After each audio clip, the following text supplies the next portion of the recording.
Hi guys, so may nagtanong lang dito sa atin kung na-withdraw ko ba yung mga profits ko sa trading bots, AI trading bots. Ginawa natin ang video yon nung nakaraang 2 months ago. Tapos meron pa tayong mga ginawang update dahil meron ding mga nagtatanong, and just to share lang kung ano yung nangyari guys, no. So today, ito as we can see, meron tayo ditong pinaka withdrawal and papunta ito guys sa GoTime, no. So this is worth around 21,658.84.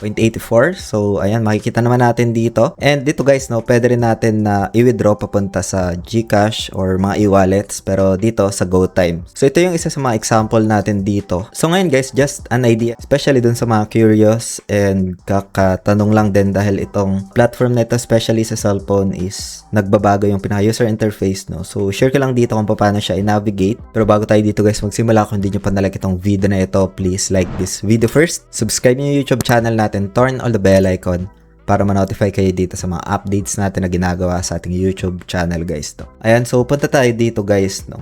So dito pwede nyong i-check yung pinaka-official link na itong app na ginagamit natin sa description ng video na ito, no. At para na rin makaiwas sa mga phishing links online dito, no. And meron din tayo dito mga ginawang update gamit yung cellphone. So, in part na lang ng video, re-recommend ko sa inyo guys, no. So, if ever man na na-explore nyo ito, punta lang kayo dito guys sa may futures tab, no. And then dito sa grid.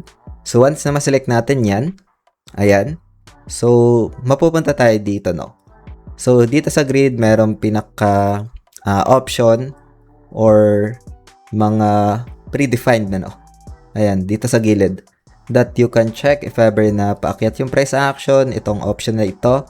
If ever na pabagsak, itong short na option na ito.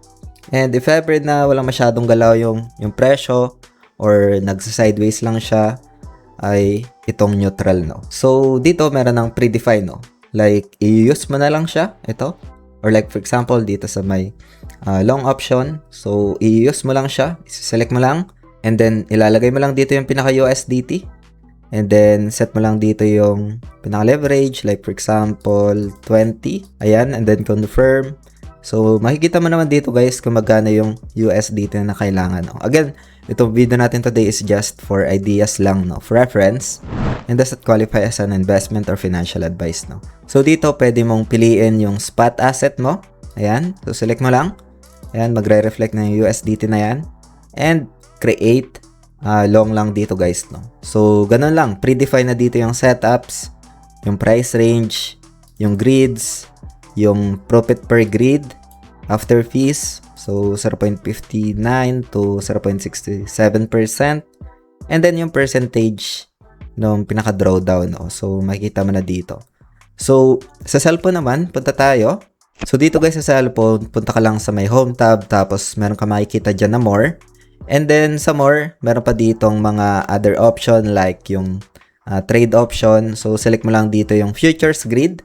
Ayan, so lalabas na yung pinaka user interface na yan sa cellphone. And like for example, yung one click start, no. So pwede mong gamitin yan just to browse, no. So ganun lang guys dito, no, sa mga nagtatanong dito, sa gustong i-explore. And kung hindi nyo pa pala guys sa papanood yung video na ginawa ko the past couple of months, lalagay ko na lang guys dito sa screen, and see you sa video na yan guys. Hopefully you get some insights, ideas dito sa video natin today. Maraming salamat ulit sa panunood. Ingat tayong lahat. Peace out. Bye for now.